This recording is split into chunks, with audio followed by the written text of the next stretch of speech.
They're all bringing something there. Yeah, we'll go through some other business, time in each business as well. Rachel told me to cover quite a lot of different things. So Yeah. very adaptable to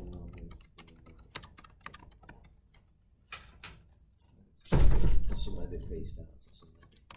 I've started. Yeah, so you go to, I don't know actually. Have you got a business? No. No. Have you? Yes, to be, I think. Right, okay, so some haven't. Yeah. Okay. Yeah, no good stuff. Have you gone far? No.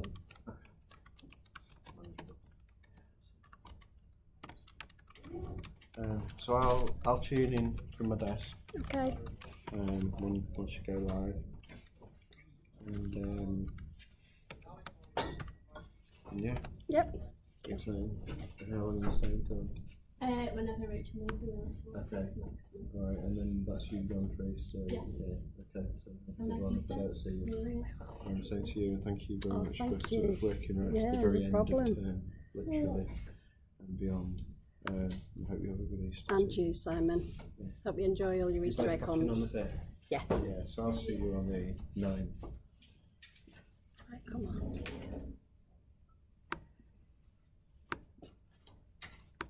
See you later. Alright, Yeah. Okay. Thank you.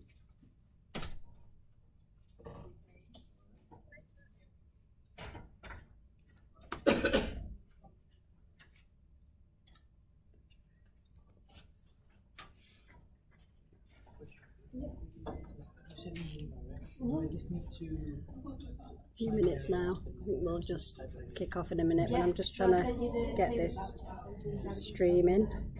That's it. It's just the bank details. Yeah, and then just read through the offer and make sure it sounds okay. Yeah. So I got a discount from. Then I said so they gave me like a great discount. Yeah. So 500. Do I need to give you all the? We don't need receipts for anything.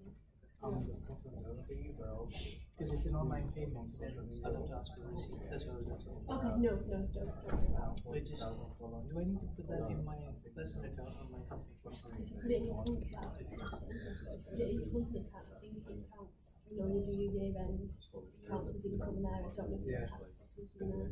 So probably that's been the first thing. Tomorrow's an offer, right? Pardon? Tomorrow is closed. Yeah, I'm not back till next Thursday. So should I just send you in the evening or tomorrow morning? Yeah, I won't be able to. Thank you for the, Okay. because I got that sorted out. Fortunately got a discount from them as well. I can put the rest in my tickets if it's not, because everything's like complete crazy. Yeah. Thank you for connecting me with No problem. everyone. I've got a meeting with Adrian and I've got a meeting with John. John as well, yeah? Both of them. Excellent. So Excellent. they reached back. I want to ask you, Chris had asked me to update my business plan accordingly. Do you see my recent one I sent Yeah. you? Not finished reading it. Oh, no problem. So Chris has asked me just to write a kind of synopsis, 1 page, Okay. but he asked me for today. That was like crazy busy. So can I send it over? Then Yeah. you can have a look at it. Yeah, just for when we come back after Easter, it's fine. Do I have to send that to Chris? Let's see what it does now. Should come on now. Live. It's not showing anything. I'll access it and see. Come on. It's work. Why are you just showing the cupboard?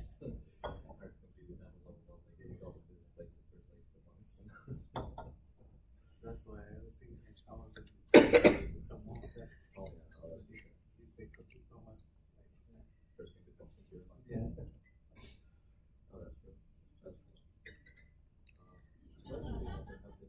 That's probably Do you need to turn the camera on? I can hear it on the live stream.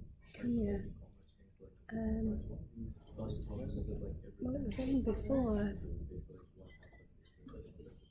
Yeah.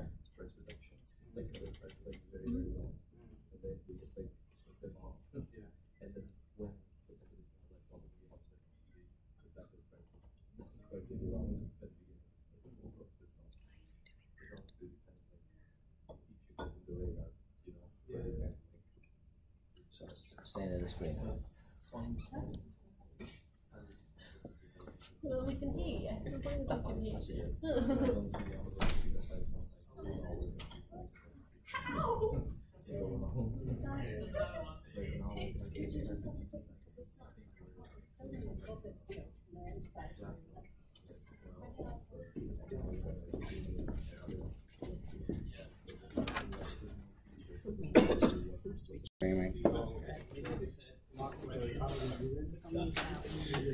Thanks. Yeah. Right, have fun. Very good, thank you. Jacob and Louis.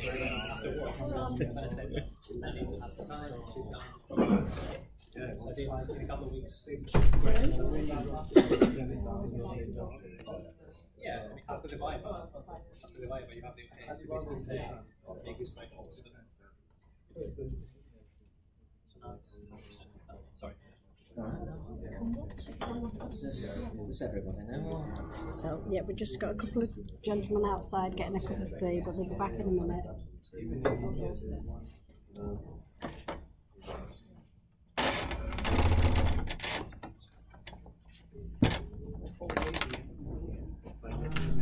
Still plenty of business.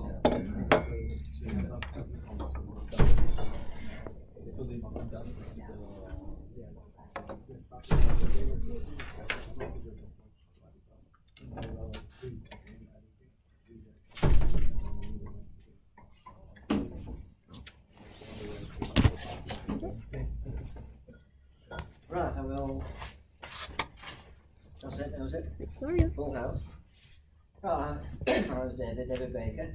I'll tell you a little bit about finance from a non-accountant speak. That's fine. Hopefully more understandable. Yeah. I could understand it either way, it doesn't matter. Right. Okay. So, right, well, we'll have a bit of an icebreaker and see what. Tell us who you are, what your business is. What you make. We'll go around the table and we'll get to know each other. So my name is Nadeem. Basically the business idea is human capital analytics, workforce optimization. What we do is we take the people indicators and match it to the financial output of the company. That's what we do to help businesses empower their workforce through these kind of techniques that we have, big data analytics. So the biggest challenge at the moment that I face is because I'm from a foreign country, I'm from Pakistan, so I'm trying to get to know businesses here in the UK. I'm trying to set up a kind of IT also infrastructure to the business to expand it or just scale it up.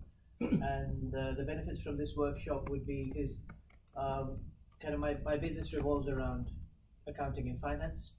So just for me to be able to explain to the customer or consumer how easy it is to understand or how to link those financial outputs. Mm-hmm. That's what my takeaway could be, and also because I'm applying for the Santander, so that's one of the big things. But there's a kind of big theme to it, so I hope to learn that from today's workshop. Good. Okay. Right, my name is Nikola. I'm a final year student. I wouldn't say that I have a business or a business idea in mind, but I'm working part-time for one startup. I actually started doing it around a month ago, and they're a digital startup, and they're in the stage at which they are seeking funding still. So for me, the key takeaway I would say is to get to know more about finance for startups and to be better aware of the business model. And talk to me after about funding, because I work on another program, All right. a European funded one, and signpost businesses to what's out there. All right. Okay.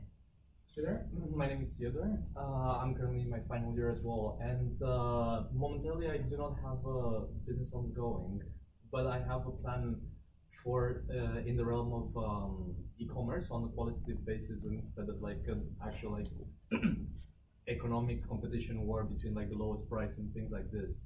I believe that the current challenges that I'm facing right now is the fact that usually qualitative services have been mostly associated with brick and mortar outlets, and e-commerce has kind of like been put to aside only on an economical aspect and how low can you like reach with certain prices. And I think I could get from this workshop a bit more idea about how to finance the entire project and kind of see where certain investors would come from and certain markets that I could like think about. So make a few notes and make sure we get everything clear.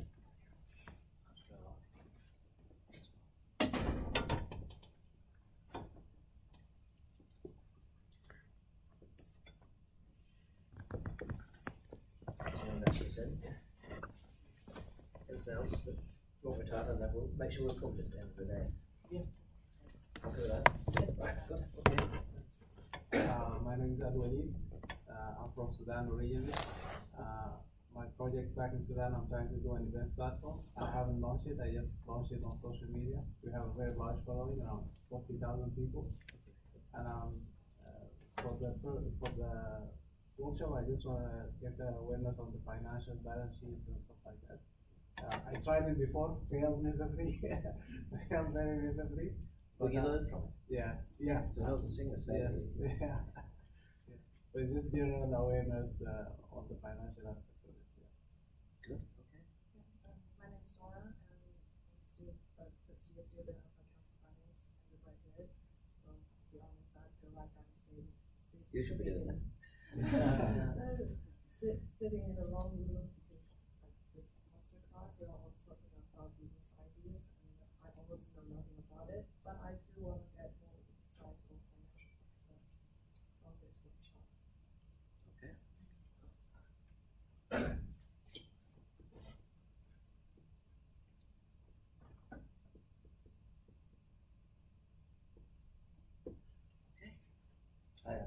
My name's Dominic Chippendale. I work for a small property development firm. It's part of a family business. At the moment, we're looking to expand and take on bigger size projects. You live locally, do you? I do, yes. Garston. No. Oh yeah. Controversial. I've just given your brother some money. Oh, really? Oh, From the friends trust school. Yes, that's right. Oh, fantastic. Yes. He came to the dinner. I wonder if you can give me some.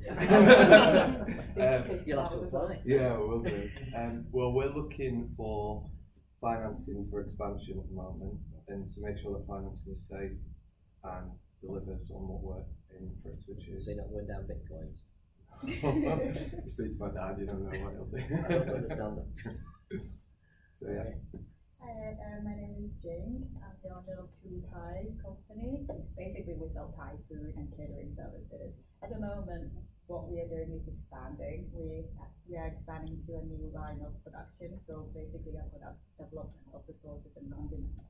Well, the biggest challenge we face is, of course, with new idea come with a new loads of challenges, and it's including the financial side of it as well. So we're looking for investors too, and we want to understand more about the investing and also the cash flow kind of thing at that side too. Even though I actually had a finance degree from my undergrad, but then that was quite a long time ago. So yeah, a bit of catch up. Hi everyone, my name is Philip. I'm from Vienna originally. Got a background in events management, so I had an events company before coming to university. I'm in my final year now, and my business partner and I are in the process of starting a mobile payments and ticketing company for the nightlife industry. Mobile payments we are planning to use as a tool for business intelligence, so we're trying to link individual item data from the point of sale to user profiles, which is currently not possible in nightlife. And from this workshop, so we're preparing to raise funding in the coming months, and I'm speaking to some investors, and is essentially getting a better understanding of the financial side, pre-revenue raising funding. Right.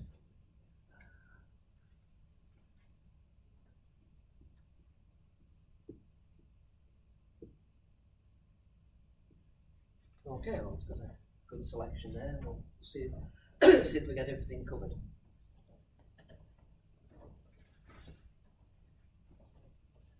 So why do you think we need a financial plan?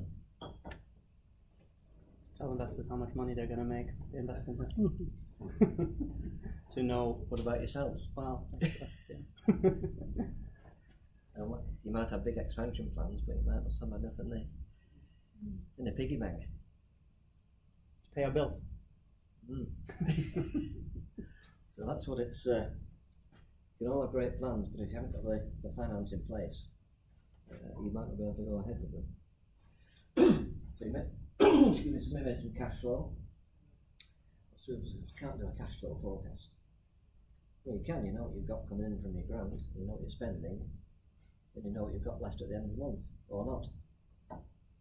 You just change the headings, and we'll do a little cash flow exercise at the end to simplify it for you.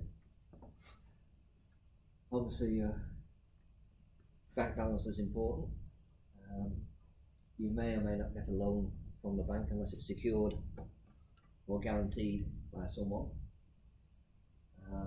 Banks don't take any risk, whatever they tell you. There's other vehicles that take more risk, but they take a bigger percentage. Banks always want to know if you're going to be overdrawn, so it's timing your payments.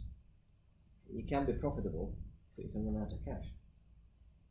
A good few years ago, Rolls-Royce, that made the aircraft engines, went bust. Making profits, but they had no cash. So it took them a long time to build an aircraft engine. They had to get all the parts in, pay the suppliers. But then it took a long time to get the money from the airlines, the aeroplane manufacturers, to get that in. So they just ran out of cash. That's why they went into administration. So even big companies can fall into that trap. Then you want to see if you need an overdraft. You can get one, or a loan, or an investment. There used to be grants, 100% grants to startups and all sorts of things. Those have dried up. A lot of it's match funding now, so I can talk about the programme that's going around Lancashire at the moment, which is European funded. And then you need, how are you going to buy your equipment? Two different ways of doing that.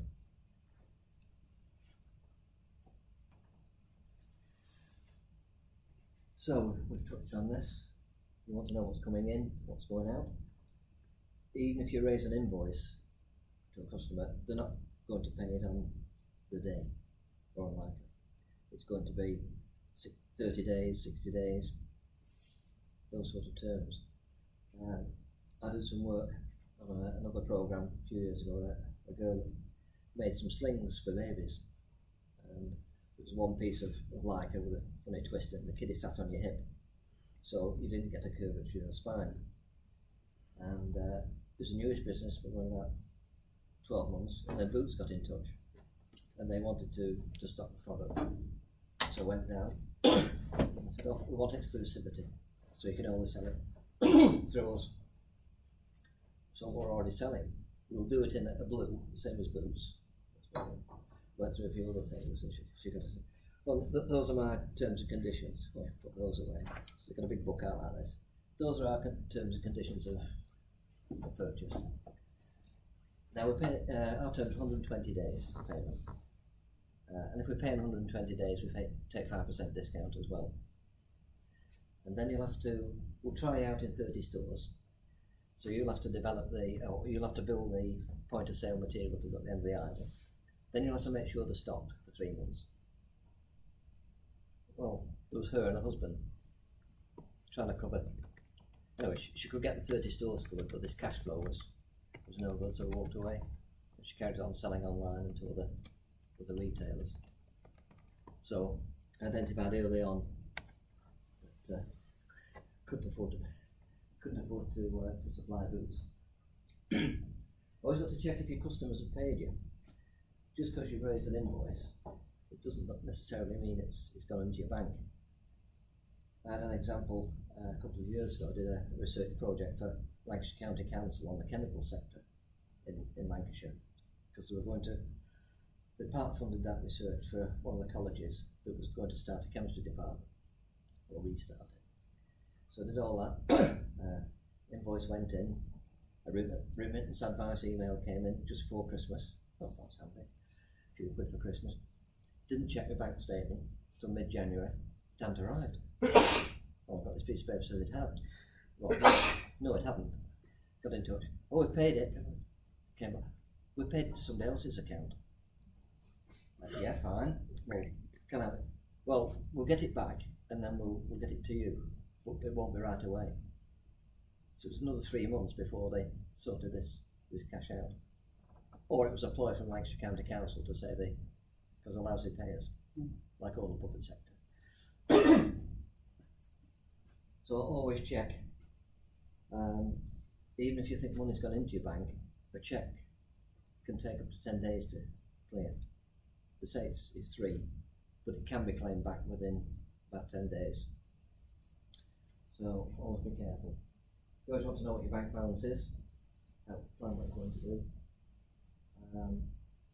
Bottom one, of course, if you're VAT registered, if your sales are 85,000, I think it is, it keeps going up each budget, you've got to register for that.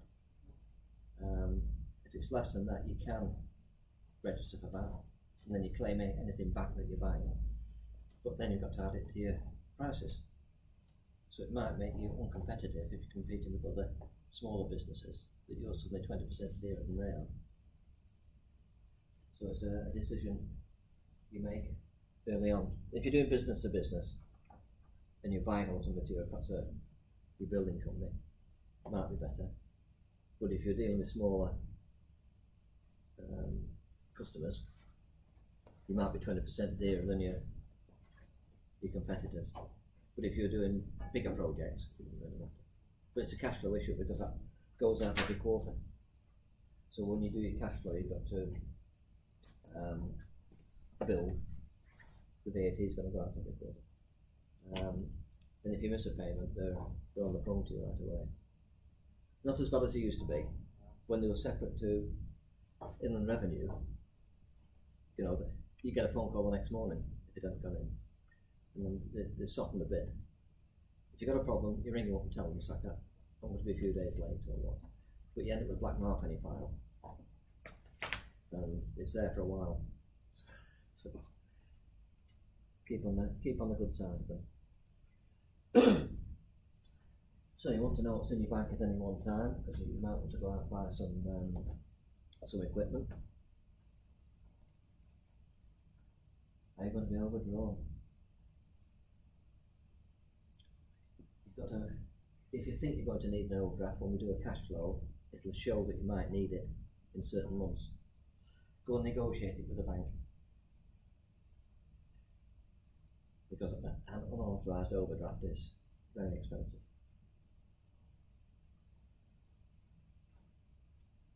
If you're negotiating an overdraft, do your cash flow forecast in your business plan and see that what you ask for is enough to cover the ups and downs during the year. They don't like you up at the top of the limit all the time, and they don't like you not using it. They like to see a bit of movement.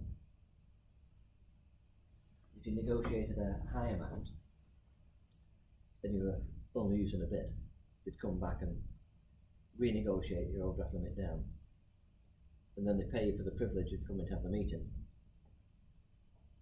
So you can't win with banks. Again, the penalties, an overdraft can be called in any time. So the bank could suddenly say, well, yes, we want the money tomorrow.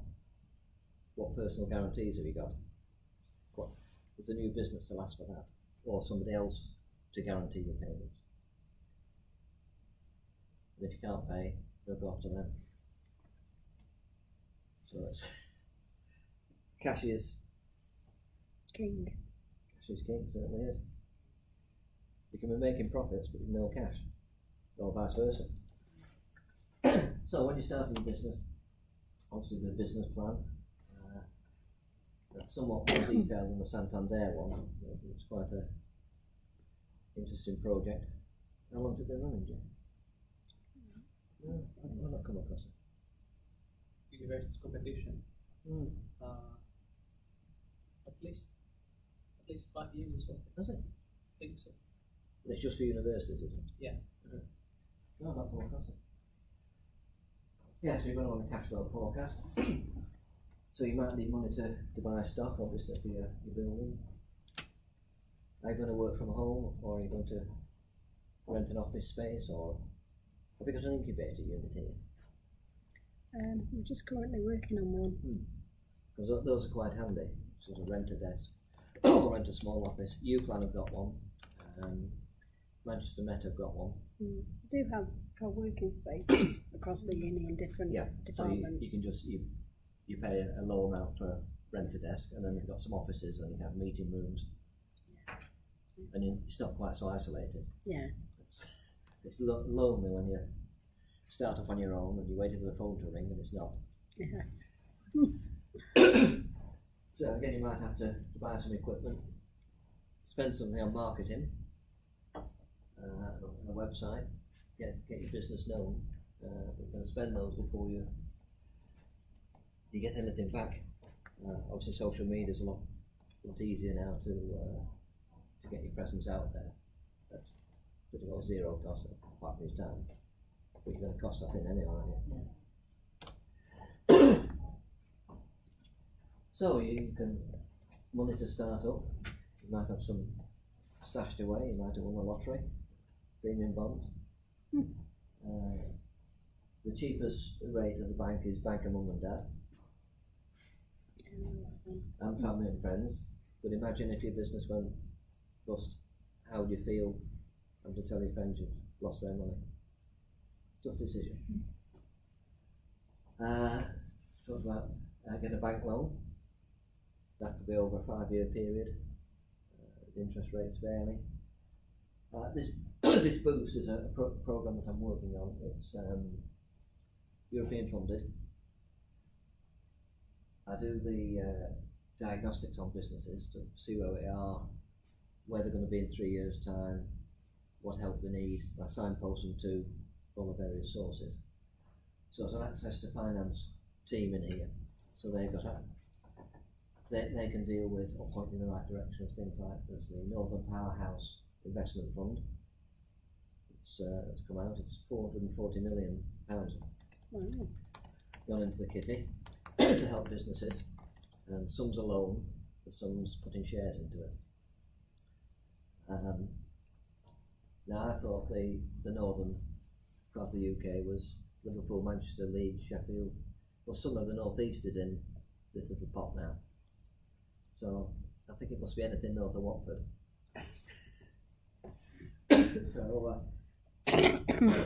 So the Boost program is quite good. There is some help, a lot of workshops for business startups, and then a bit of coaching after. There's the Startup Loan Scheme is a government one. It's been out a few years now, probably about 5. Peter Jones was, from Dragon's Den, was involved in the launch of it. It's a 6% interest rate.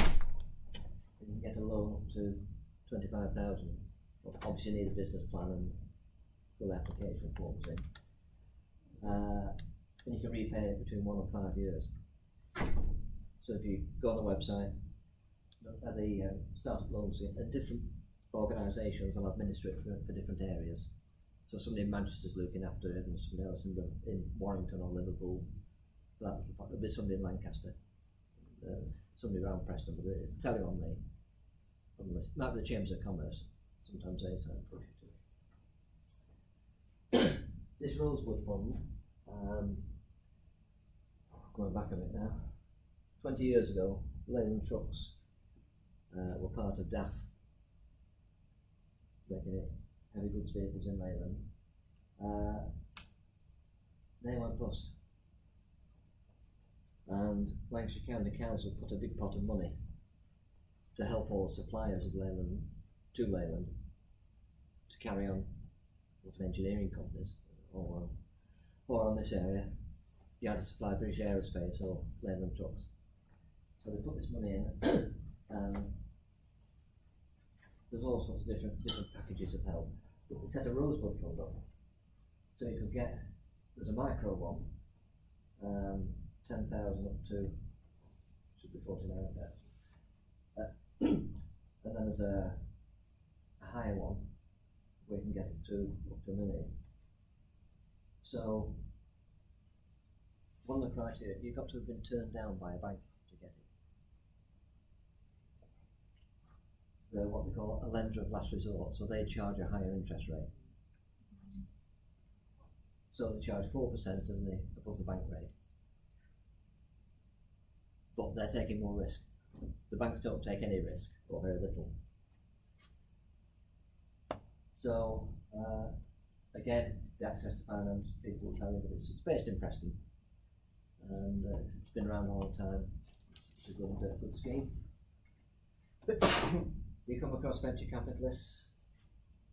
Yeah, there's a campus capital Right. resident here in Lancaster that have just been started this year, and that's run by a group of students. Oh, good. So it's part of a larger sort of organisation. Is it Northwest Business Angels? No, it's Campus Capital. It's something that runs across Manchester, Sheffield, Okay. and Lancaster universities. So yeah, and they, that's venture capital. Yeah, the Manchester one's been going a long time, hasn't it? Yeah, but it's for anybody that has businesses in this local area. Right. So not just the students, but it's the students that run it. Oh, I'd like to have some details of that. Yeah. Be interested. Because there is there's a Northwest Business Angels group, which is, I suppose, there's on the list. There's probably about 100 of us. We invest in businesses. We see about 6 or 7 every couple of months. And they come do a presentation to perhaps 40 of us in the room. It's not like Dragon's Den, they don't get interrogated. They talk to a room full of us. You ask a few questions, but then everybody has a table around the room all about their business. You go and talk to them individually. Are those usually post-revenue businesses? So are those revenue-generating businesses, all of them? Yeah. Not all of them, no, we get a few startups. Right. We even have a few film businesses. Sorry? Filmmakers. Okay, yeah. Yes, obviously they tell you what you're going to get back, how you're going to make an exit, make your money. And you can have a walk-on part on the films if you want. Right. If you want. So again, it's quite good. We've got a group in Manchester, been going 25 years or more. They've opened a subgroup up in Lancaster Morecambe area, Bay Business Angels. We're trying to get that going. And there's one in East Lancashire as well, all run by the same Access to Finance team who are based in Manchester.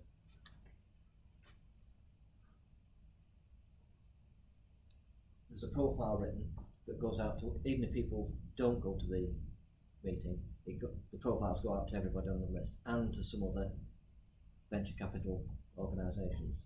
So you get good coverage. It's like a two-pager. But it's enough, and then if you're interested, you contact us direct. So there's been all sorts of businesses come through over the years. And again, private equity, that's private individuals. Some of the venture capitalists specialise in different sectors. So there's a British Venture Capital Association list of members, which you can get on, presume, online now. So some will invest in technology businesses, some will invest in startups, some will be digital creative. So if whatever your business fitted in, you could go to them. Also want a detailed business plan, cash flow, 3-year cash flow forecast. So, David, yeah. One of our participants is just commenting here.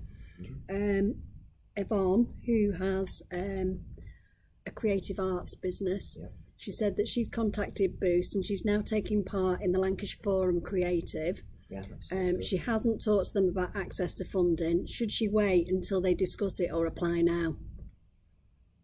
I would go back to Gateway at Boost and say you've had a word with me, because I do an odd day a week for Boost, but I'm part of the team.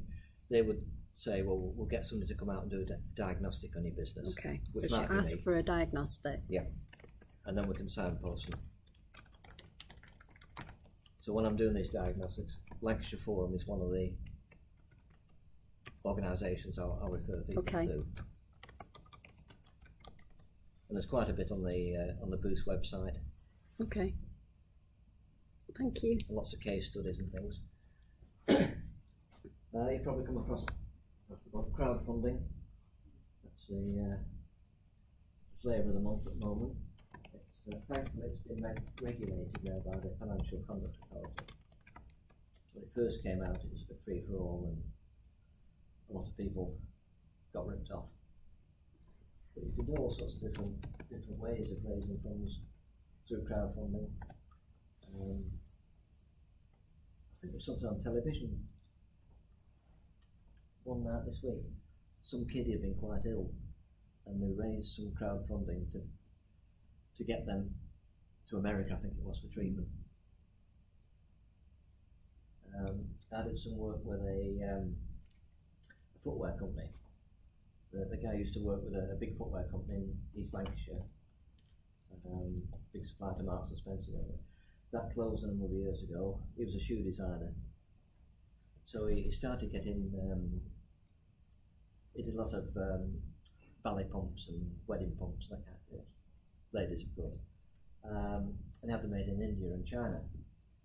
And then he's found a patented process for attaching the sole to the upper, which brought the cost right down. So we looked to bring a manufacturing back to the UK. It was based over in Burnley, so we got Burnley Council had some money just for Burnley businesses that had come out of, remember the Icelandic Bank? Going back a few years. They offered great interest rates, a lot of local authorities invested in them, and then it went bust, the National Bank. Anyway, they started repaying, and Burnley was getting money back, but did no home to put did no project, so they created one just to help businesses in Burnley. So he got an industrial unit, and they funded putting a mezzanine in, so he got some production downstairs, a showroom, offices above, so they funded that. And then we got him some extra money from a manufacturing fund to buy this piece of equipment. I think he's got about 25 staff now. And the idea is, what we're working to, that you could go online and order, if you wanted a blue upper and a pink sole and purple stitching, you could have it, and it would just go down the production line with everything else. So the batch size was one, not like in normal footwear, it's hundreds of one size. So that's the way we're working to. So we've gotten some funding for that. He wanted some other funds to help his cash flow, so we went to one of the crowdfunding platforms to raise some money, and one of the incentive was that you get, depending on how much you put in, you might get a pair of shoes out of it. They're quite expensive ones, or at a bit less you might get a discount. So it's just a sweetener. But have a look at crowdfunding, it's an interesting one. There's the which one is it? I think it's Funding Circle that's round here, isn't it? And that's underwritten by Lancashire County Council. So you know it's one of the better ones. Yeah. Might not be as good a deal, but it's a lot safer. Any questions? Just interrupt if there are. Oh, sorry, we've got a question Hello. here. Yep. Are there any forums or startups that focus on tech medical businesses, like developing apps for people suffering for mental health issues and stuff? There is somebody that we signpost to out of Boost, called the Innovation Forum. Okay. And he's into the health sector. Okay. Well, there is the Innovation Forum. Innovation Forum. If you can get the details, I can email his details across. In fact, he gave a presentation last week in Preston about bidding for NHS tenders and what you needed to do. So there's a mixture of businesses there. of different things. Yeah. That's great. Thank you, Okay with David. that? Yep. So if you've got an established business, those are some of the loans and overdraft we've touched on. We come across factory. Sorry. What's the overdraft? An overdraft. Your bank's letting you have the money. It's not like a loan, so you're not getting a lump in. But they're saying, we'll give you an overdraft of, say, 10,000. So you can spend what you've got in your account up to 10,000. And then you try and get it down. So if your business is seasonal, I used to do a lot, say with the footwear industry when there was one in East Lancashire.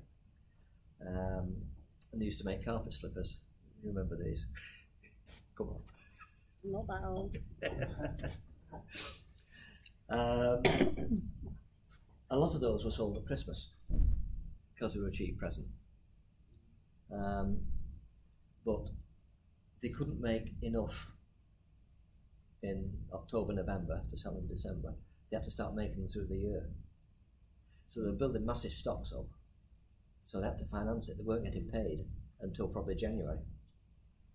So that the banks that dealt in the Rosendale Valley were used to this type of business. And you could show them that you got the orders off Marks and Spencer's or whoever. So, you know, you weren't just making them on spec. So, but an overdraft can be called in any time. You get a phone call one night and say, we'd like it back tomorrow.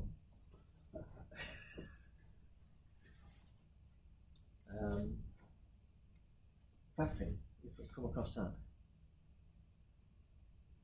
That's where you sell an invoice. Yeah. So you've supplied somebody with goods, you've got an invoice, you'll sell it, for a better word, to a factoring company. You can then draw 85% of that, or up to 85% value of that invoice the next morning. And then when they pay you, they pay the factoring company. You don't talk to your customers. It's some call centre somewhere who then chases them up. So you're not paid, we'll put you on stop. Invoice finance is like similar, not quite the same. So you raise the invoice, your customer doesn't know you've sold the invoice because they're going to pay you 30, 60 days, whatever, but they're going to pay it into a bank account with your name. But it's not your bank account, it's the invoice finance company's bank account. But you're still talking to your customer, not somebody in a call centre in Newcastle. So your customer may not have, you can draw it up to 85%. If you don't need the money, you don't draw it down, but you might need it to pay your wages. So invoice finance, you're still talking to your customer. So it could be he hasn't paid you because there's something wrong with the delivery. Well, you've got the dialogue then. A call centre doesn't. They don't give a monkeys. And the cost of that is about the same as having an overdraft.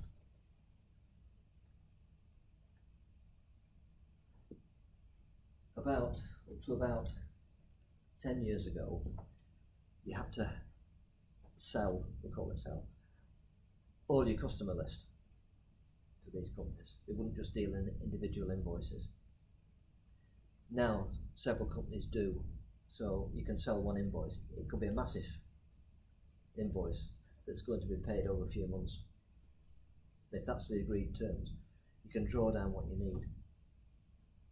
So imagine if you're building a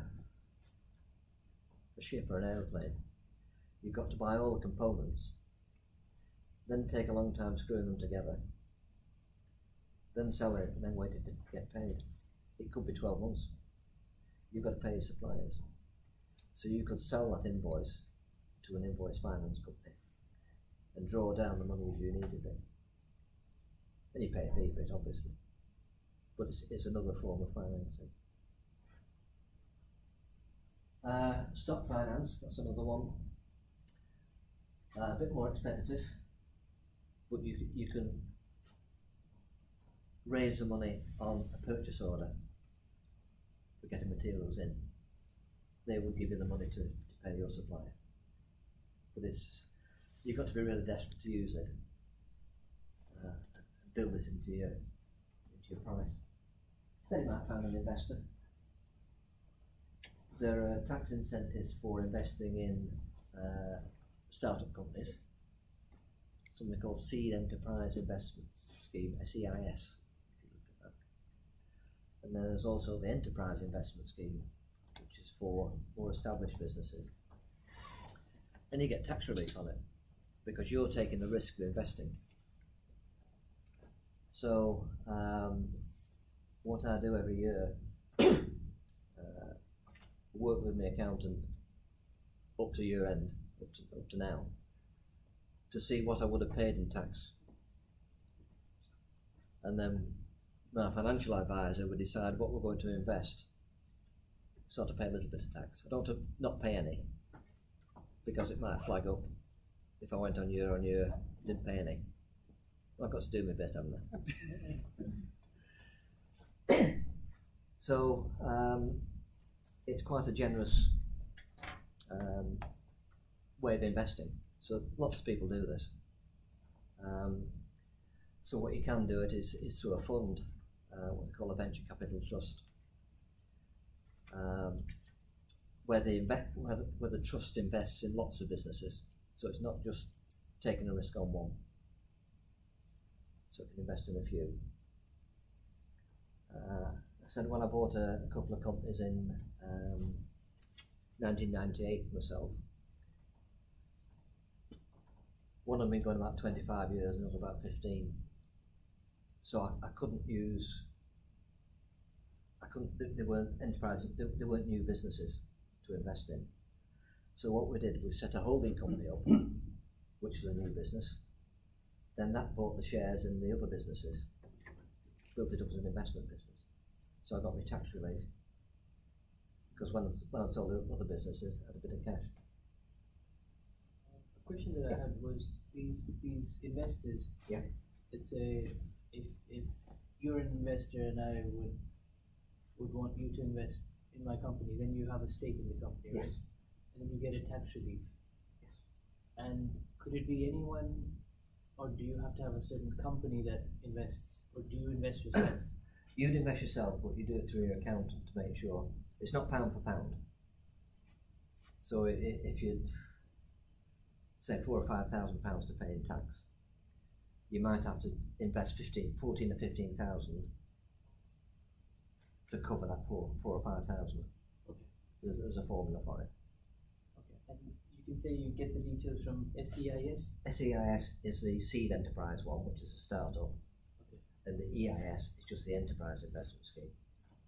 But how do you get more details on this? It's all online.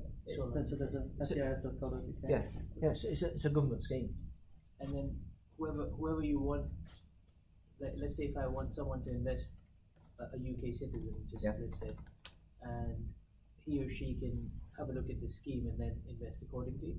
Yes, you'd have to set your business up with your accountant to be an SEIS structure to show it was a new business. Okay. But I have to set my business up in this structure, in this kind of structure. Yes, to make sure that the investor can get his relief.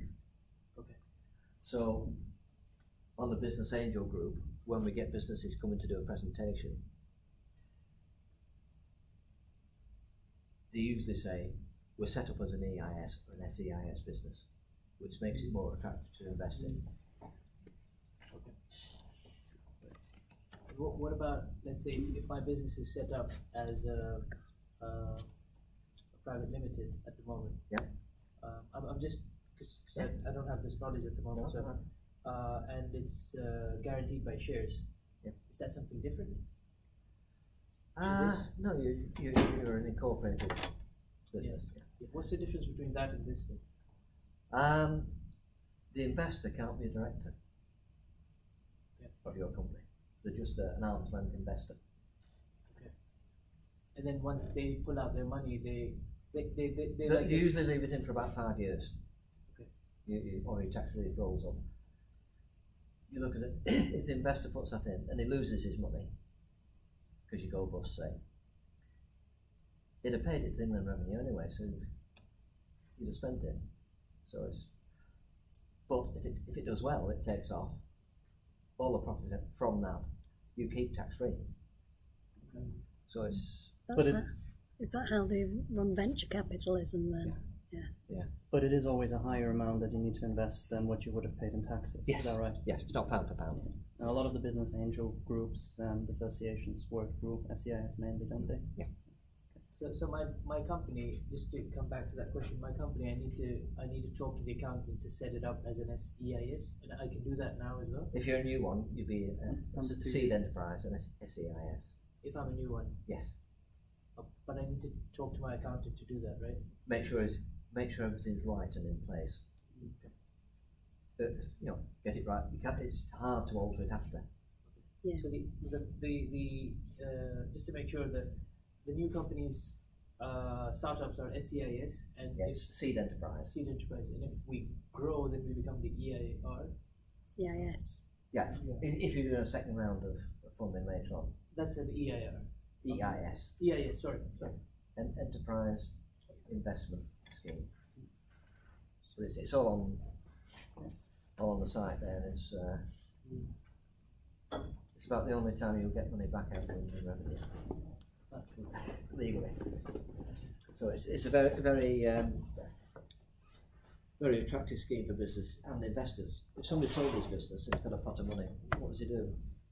Go and live abroad for a few years until you've done your period out and then come back, or do something with your money.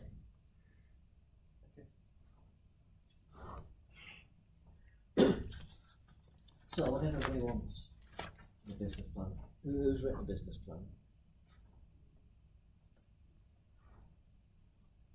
You covered all those topics? Yes, almost. A lot of people forget about the first one. Yeah. If you notice on Dragon's Den, they get about an hour in front of the dragons. I've had 3 people on there.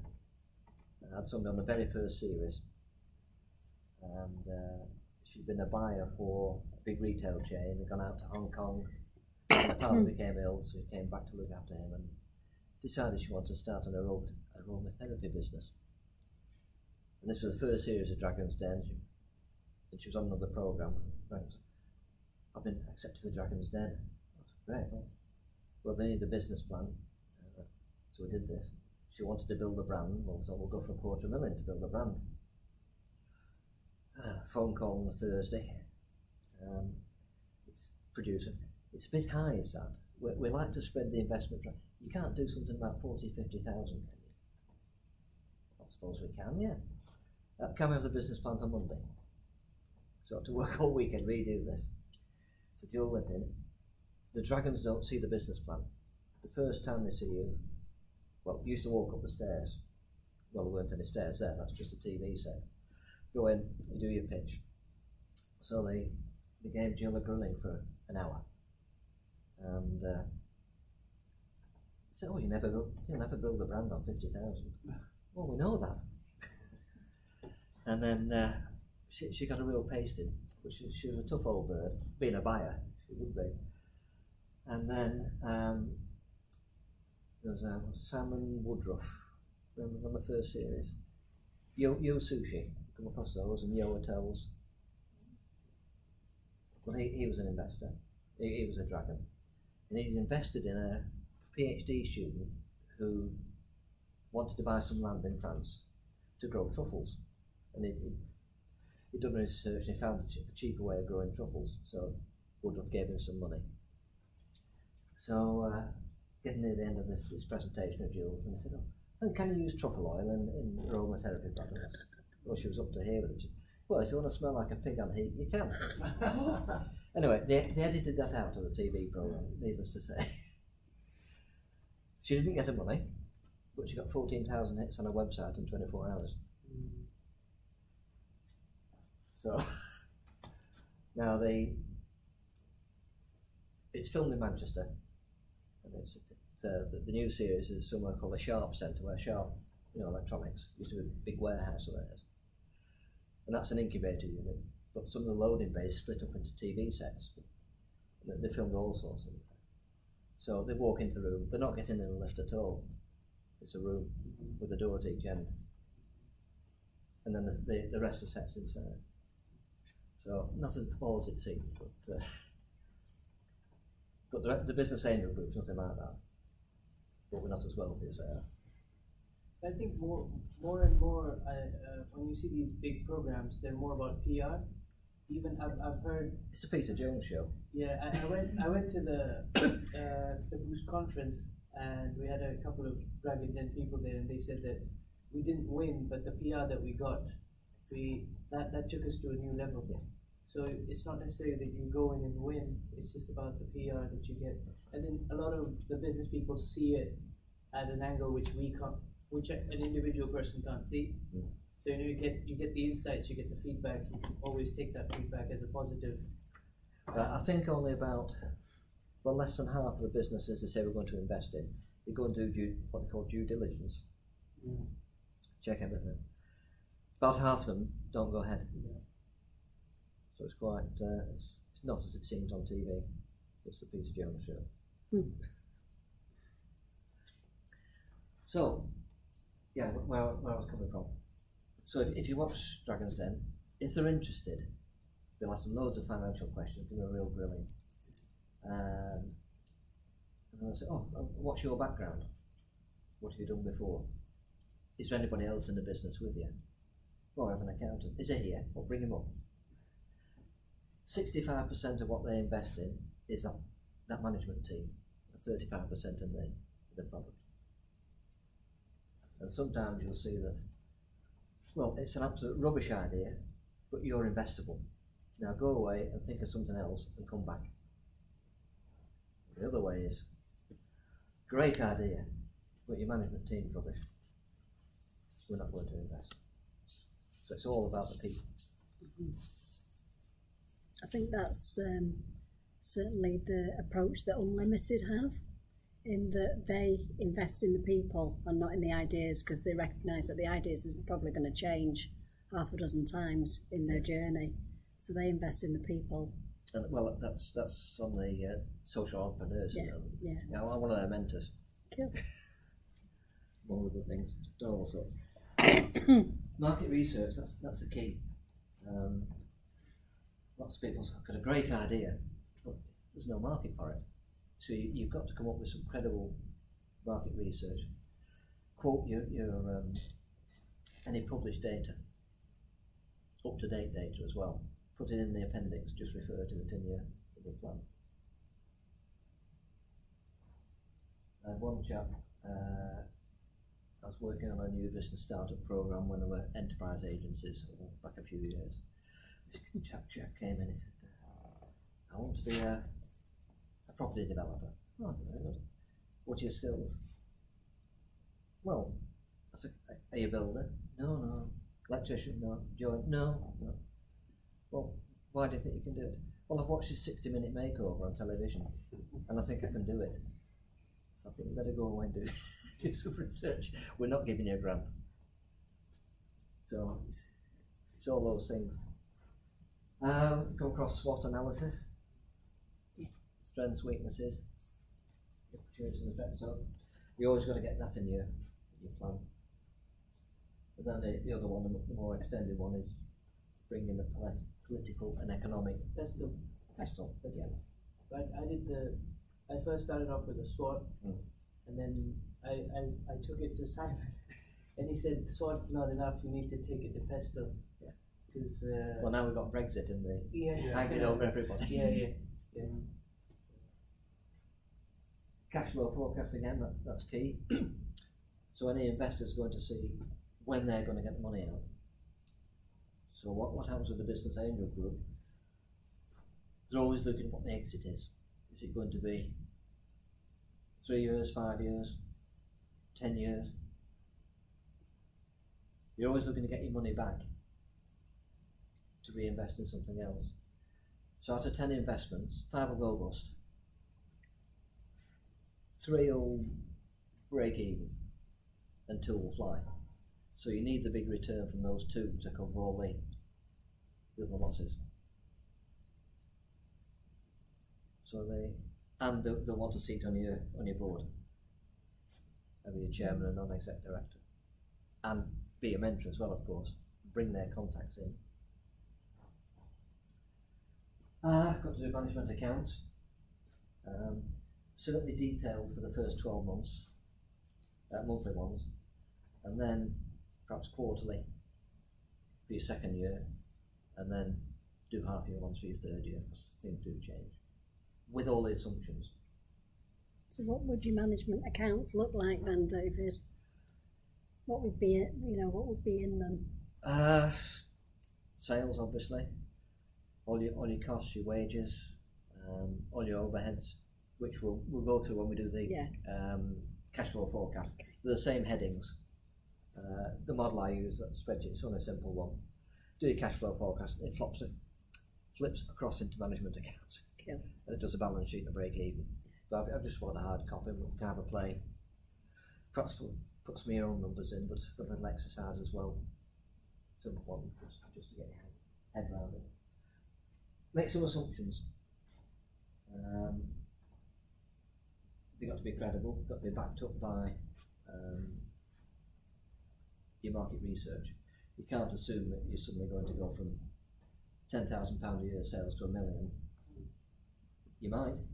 Well, what are you assuming? That you're suddenly going to take off? Can you finance it? It's all about risk.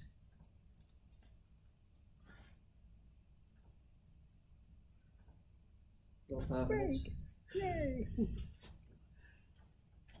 Some biscuits left for you, I think, aren't there? Yeah.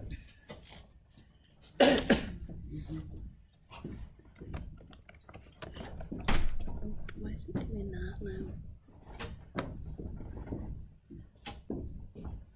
Yeah. Were you at the what was that? Networking event? Shout. No. Were you at the Shout? No, I don't usually go to Shout. But I know they're quite busy. Some of the other people, some of the other advisors, there are 4 of us that just work ad hoc.